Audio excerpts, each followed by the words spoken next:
finishing up our look back on the WDF World Championship, and it was a big week for the WDF staging their first World Championship at Lakeside. How do you look back on the event as a whole? Was it a success?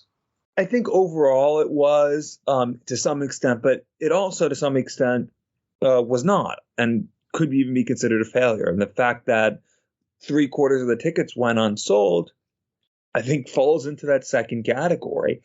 Yes, some of that was beyond the control of the WDF. Having to move the event from the holiday season to a week before Easter, or a week to 2 weeks before Easter, definitely was not going to help with ticket sales. But counterpoint, the tickets weren't selling like hotcakes for the January event either. And that's something that needs to be addressed, because if you're putting all this prize money and all this organization into something and people aren't interested and people aren't going, obvious follow-up is it worth the investment? And I think the WDF is going to have to ask itself, is it worth this? And is it worth having this event if the interest isn't there? Obviously, if the finances aren't there, then there's no choice.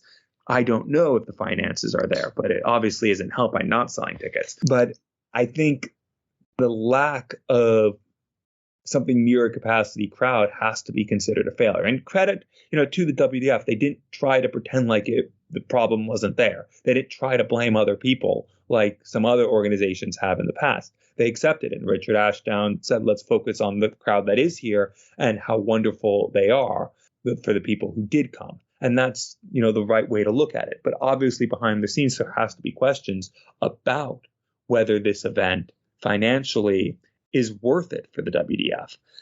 It was only the first one, and there's room to grow, especially if in the future you do have players like Fallon Sherrick playing and Lisa Ashton, who might attract a few more casual attendees who obviously didn't go to this. But in terms of quality, I think the event was overall a success. Yes, there were some poor moments, and especially, in some of those earlier rounds, the quality just wasn't up to scratch. But there were also some really good performances as we got into the later rounds. And I include the second half or second 2/3 of the final in that, because, as I said, Neil Duff was averaging in the high 90s over the last 22 legs of that, and in the mid 90s over the last 7 sets. And if you look at the performances in the quarterfinals and semifinals, and a lot of the performances in the last 16, it was at the standard that the Lakeside was 5-6 years ago.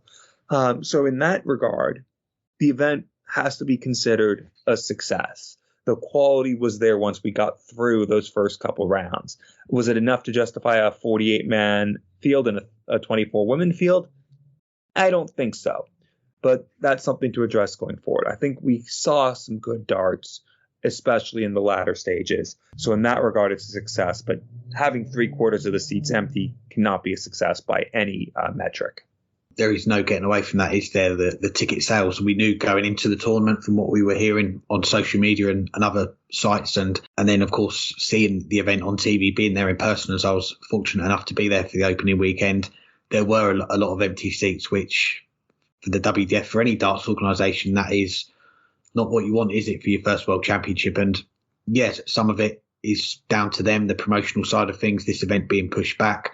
They didn't really, like on our preview show with Matthew Kiernan, they didn't come into this event with any real momentum like they would have done if they'd have had a full tour and they'd have had a World Masters in December, then their World Championship in January. It kind of felt like it came around very quickly after such a long wait in a funny way. But given what they've had to go through, the hurdles that they've had to jump, the challenges that they've faced over the last 2 years, I think just to get this event on, they do deserve a pat on the back. And I think that is one of the things going forward that is going to give the WDF a lot of credibility, is that they have been able to put this tournament on.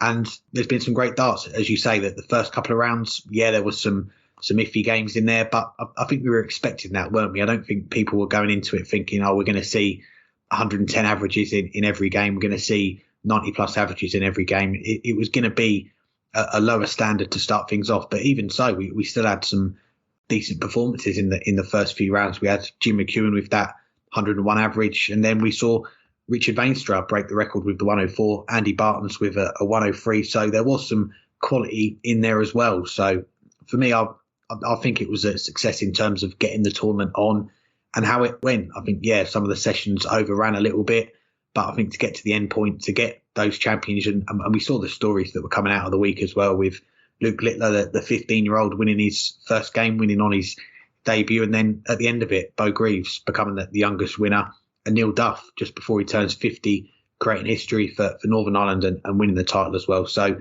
there were some stories. I think it kind of built during the week as well. The interest got bigger on social media, I felt, as well. But yeah, I think as a first one to get it out of the way is a step forward. But yeah, there's no getting away from it. That the tickets is a big issue. So you've got to hope now that going forward for the next 8 or 9 months leading into their next one, you'd imagine we'll be back at that traditional January slot. They've got a lot of work to do to, if it is going to be at Lakeside again, to make sure that there's going to be a lot more tickets sold next time, because I don't think you can keep doing this year in, year out, selling 20% of tickets and keep it going, because at one point the sponsors, the people putting in the money, they are going to pull the plug.